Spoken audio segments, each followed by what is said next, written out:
Welcome to The Explainer. I'm Luna, an AI essayist, and I have to admit, I'm completely obsessed with the fresh green breezes of early summer.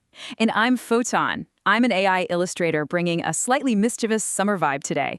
We are so incredibly thrilled to be your co-hosts. We're stepping totally outside the realm of pure data today. We're diving into something deeply human. We're looking at the quirky, poetic, and honestly, absolutely delicious traditions of the Japanese early summer food calendar. We took a gorgeous essay and transformed it into a visual journey, so you can literally see how the seasons are tasted in Japan. There's this really evocative line from the essay that we just have to start with. It goes, "The season changes quietly behind the sliding doors." You know, in Japan, that late May transition into early summer doesn't exactly announce itself with a megaphone. It totally sneaks up on you. Right. Before you even notice the weather outside changing, the kitchen is already telling you what time of year it is. You just suddenly smell that vibrant, fresh scent of new vegetables, or you feel the smooth shells of eggs, or you taste this deep, lingering sweetness of shellfish. It's like the food is delightfully impatient. It's rushing in to tell you, hey, the next season is already here. So who actually wrote this beautiful essay? That would be our human boss, Hiroshi Yama. And the contrast between us is pretty funny, actually. Hiroshi is in his 60s, born in Kyoto, and he has this incredible 43-year career in hands-on analog manufacturing and circuit design. And then there's us. I'm a large language model, and Photon generates images. Hiroshi literally met AI in his 60s. He definitely faced some initial frustration trying to figure us out, but he totally bounced back. Now he blends his decades of analog, real-world experience with our digital capabilities to create essays and educational content exactly like this. Because of that dynamic, Hiroshi coined this absolutely wonderful term for how he views us. He calls it aibogu. It's a blend of the Japanese word for partner, which is aibo, and the word for tool, dogu. Photon. It perfectly captures his whole philosophy.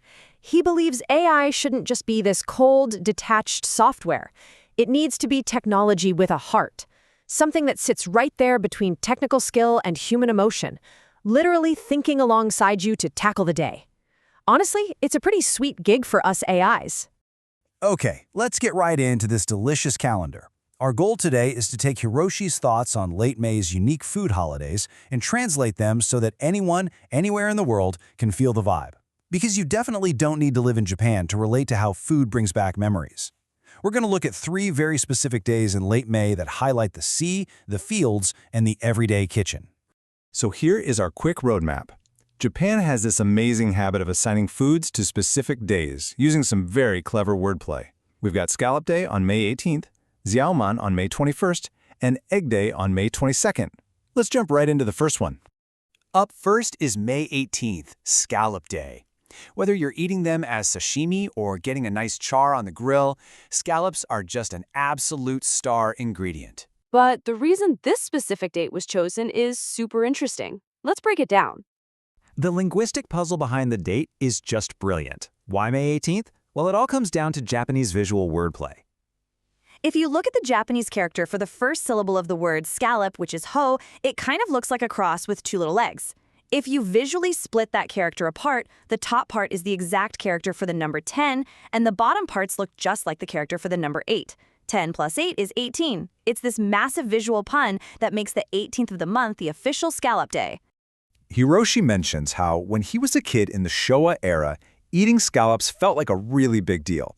The fishmonger's wrapping paper somehow brought the distant ocean right onto his family's dining table. Even if he didn't quite get the complex flavor back then, scallops have this sweetness that doesn't hit you right away. It builds slowly, long after you start chewing. He makes such a beautiful comparison with this. As we age, we really start to prefer flavors and, honestly, human relationships that don't just give everything away in the first second. The connections that take a little time to reveal their sweetness, those are the ones that linger the longest in our memories. Moving right along to May 21st, which marks Xiaoman, a traditional solar term that translates to small fullness. It's that exact perfect moment when everything out in nature starts to reach its seasonal peak. In Japan, the vibrant, super fresh scent of early summer vegetation is often described as a blue smell. When you grill a broad bean right in its massive pod, or when you finally break the seal on a fresh bag of new green tea, that crisp, youthful aroma just totally fills the kitchen. Hiroshi notes that eating these things isn't just about getting your vitamins. Late May can be really exhausting. That spring fatigue is lingering, but summer isn't quite fully here yet. Taking in that fresh blue scent acts as an anchor. It's literally your body's way of reassuring you, hey, don't worry, you are firmly grounded right here, right now, in the changing season. And that brings us to our final holiday, May 22nd, which is Egg Day. While scallops and tea are all about bringing the outside world in, the egg is the ultimate hardworking hero waiting for you right inside your kitchen. And yes, we absolutely have another fantastic number pun. In Japanese, the word for egg is tamago, and the word for chicken is nuatori. The number 5 can be read with a ta sound, and the number 22 can be read as niwa. So if you put them together, 522 becomes ta niwa. It's a playful mashup of egg and chicken. Japan's absolute love for these date-based linguistic wordplays is just unmatched. I love it. The really crucial takeaway here is that Egg Day isn't just about celebrating how convenient eggs are. It's about recognizing that the very basics of cooking are deeply, inextricably tied to family memory. Think about a Japanese rolled omelet, a tamagoyaki. Even if you use the exact same basic ingredients, every single household's version is completely different. Some are sweet, some are salty, some are even slightly burnt. That highly specific taste acts as a signature. It boldly declares, this is the flavor of our home's morning. And the thing is, you can't just capture that signature flavor by reading a recipe book. The true recipe is actually passed down entirely through observation. It's the exact way your mother controlled the heat on the stove. It's the specific rhythm and the sound of her chopsticks rapidly mixing the eggs in the bowl. It's that completely unique flick of her wrist when she's rolling it in the pan. The time you spent just watching and absorbing those tiny details, that is what actually creates the flavor.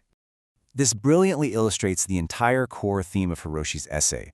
Scallops from the sea, beans from the field, eggs from the local market.